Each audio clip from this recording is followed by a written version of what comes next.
Selamat datang di channel Info Pendidikan. Baik, pada kali ini saya akan memberikan informasi mengenai pendidikan. Resmi disahkan, Undang-Undang ASN bawa kabar baik terkait pengangkatan honorer menjadi P3K tahap 1 dan 2.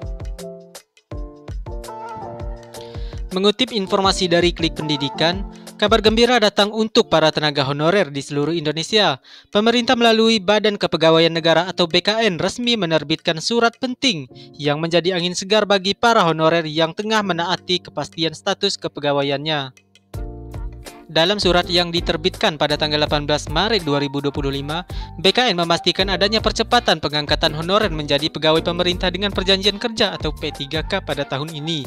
Langkah ini dilakukan untuk menindaklanjuti arahan Presiden yang disampaikan melalui Menteri Sekretariat Negara serta surat dari Menteri PAN-RB terkait penyesuaian jadwal pengangkatan CASN tahun anggaran 2024. Kapan honorer akan diangkat? Dalam surat tersebut dijelaskan bahwa proses pengangkatan P3K dilakukan paling lambat 10 September 2025. Sedangkan TMT atau terhitung mulai tanggal pengangkatan P3K ditetapkan tanggal 1 bulan berikutnya sejak usulan penetapan nomor induk masuk ke BKN. Usulan tersebut sudah masuk sampai akhir Agustus 2025 dan belum terbit nomor induk, maka TMT-nya ditetapkan pada tanggal 1 Oktober 2025. Artinya, paling lambat pada tanggal 1 Oktober 2025, para tenaga honorer yang lolos seleksi akan resmi menyandang status sebagai P3K dan menandatangani perjanjian kerja. Syarat yang harus dipenuhi instansi sebelum pengangkatan dilakukan. Instansi pemerintah wajib memastikan beberapa hal berikut seperti: yang pertama, proses seleksi sudah dilakukan dan peserta dinyatakan lulus. Yang kedua, telah mengusulkan nomor induk P3K ke BKN. Yang ketiga, NIP atau NI P3K sudah diterbitkan. Yang keempat, peserta membuat surat pernyataan bersedia mengabdi dan tidak mengajukan pindah instansi. Selanjutnya, instansi menyiapkan anggaran dan fasilitas penunjang.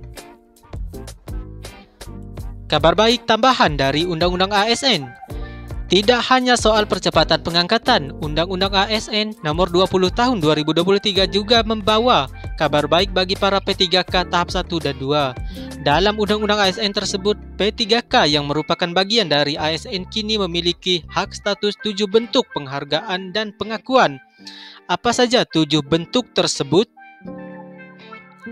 Yang pertama, penghasilan. Gaji P3K telah diatur dalam Perpres nomor 11 tahun 2024 dengan rincian berikut. Berikut ini adalah rincian gaji P3K dari golongan 1 sampai golongan 10 dapat Anda lihat pada halaman berikut ini. Yang kedua, tunjangan. Tunjangan P3K dalam Undang-Undang ASN Nomor 20 Tahun 2023. Yang pertama, ada tunjangan keluarga. Yang kedua, tunjangan pasangan. Yang ketiga, tunjangan jabatan struktural.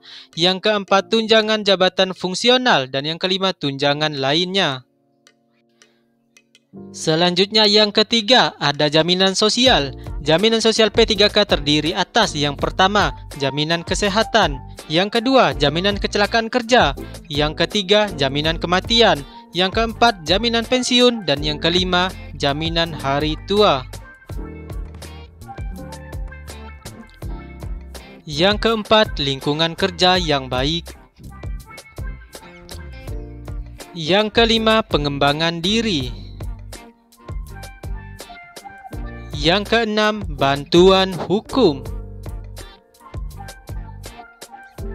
Dan yang terakhir, 7, jaminan pensiun. Jadi itulah 7 hal yang didapatkan oleh pegawai P3K dalam masa kerja baktinya. Sekian, terima kasih.